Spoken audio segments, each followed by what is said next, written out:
నా పేరు రాగం శ్రీనివాస్. మాది సిద్దిపేట జిల్లా, సిద్దిపేట అర్బన్ మండలం, రంగదాంపల్లి గ్రామం.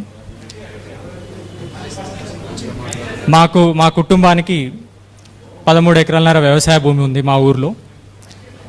ఈరోజు నేను మీ ముందుకు రావడానికి గల ఒక కారణం, నేను ఏ రాజకీయ పార్టీకి చెందినవాడినో లేకపోతే రాజకీయతో సంబంధం ఉన్నవాడినో కాదు.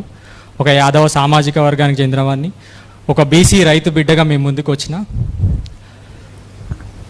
ఏ రాజ్యాంగం మీద ప్రమాణం చేసి ఏ సమానత్వం గురించి, ఏ బీసీ సంక్షేమాన్ని గురించి నేను పాటుపడతానన్న ఒక మంత్రి, అధికార పార్టీకి చెందిన ఆ కుటుంబం, ఆ బీసీ కుటుంబానికి చేస్తున్నటువంటి అన్యాయం, ఆ దోపిడీ, వాళ్ళ వ్యక్తిగత ప్రయోజనాల కోసం వ్యవస్థలను ఏ విధంగా ఇన్ఫ్లుయెన్స్ చేస్తున్నారు, వాళ్ళ వ్యక్తిగత స్వార్థం కోసం ఏ విధంగా వ్యవస్థలు నిర్వీర్యం చేస్తున్నారు, దానికి మీ ముందు సాక్ష్యాలతో ముందు చెప్పడానికి నేను ఇక్కడికి వచ్చిన.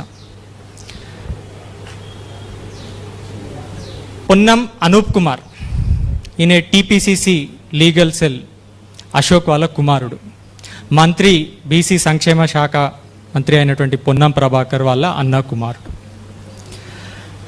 మాకు 13 ఎకరాల ఒక వ్యవసాయ భూమి సిద్దిపేట అర్బన్ మండలం పక్కకు ఆనుకొనే ఉంటుంది. అది దాదాపు ₹1,00,000 వరకు గజం ఉంటుందండి దాని వాల్యూ.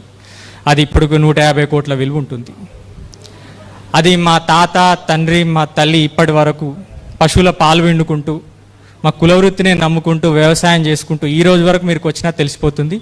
ఒక 70 సంవత్సరాలకు తక్కువే కాకుండా, ఒక ఎక్కువే ఉంటుంది కానీ తక్కువ కాకుండా, ప్రతి చెట్టు పుట్ట చుట్టుపక్కల ఉన్నవాళ్ళు, ఆ ఊర్లో ఉన్నవాళ్ళు సాక్షులుగా ఉంటారు. ఆ బావులు కూడా ఇప్పుడు ఎవరు ఆ మోటా బావులు అంటారు, అవి కూడా ఇప్పుడు ఎవరు చేసే బావులే కనబడాయి. అది మీరు వచ్చి చూసినా కూడా కనిపిస్తుంది. అలాంటి భూమి మీద ఆయన కన్నేసి లేని ఒక కుటుంబ వివాదాలను సృష్టించినాడు. ఈ భూమి ఎందుకు వచ్చింది, ఈ పంచాయతీ ఎందుకు వచ్చింది, ఏ విధంగా సృష్టించబడింది అంటే, ఆయన మంత్రి అయిన తర్వాత వచ్చింది ఇంత వివాదం. మేము ఈ రోడ్ల మీదకి ఎందుకు వచ్చినాం, ఈ మైకులు పట్టుకొని మీ ముందుకు ఎందుకు వచ్చినాం అనే ప్రశ్న వస్తే, ఆయన ఆ భూమి మీద దృష్టి పెట్టిండు కాబట్టి, ఆయన మంత్రి అయిండు కాబట్టి, ఆయన చెప్పినట్టు అధికారులు అందరూ వింటారు కాబట్టి, ఆయన ఎట్లా అంటే అట్లా సరే అనే వ్యక్తులు ఉన్నారు కాబట్టి, వాళ్ళ ద్వారా లేని వివాదాలు ఎట్లా సృష్టించారు, లేని సాక్ష్యాలు ఏ విధంగా సృష్టించారు అనేది సాక్ష్యాలతో సహా మీ ముందు పెడతాను నేను.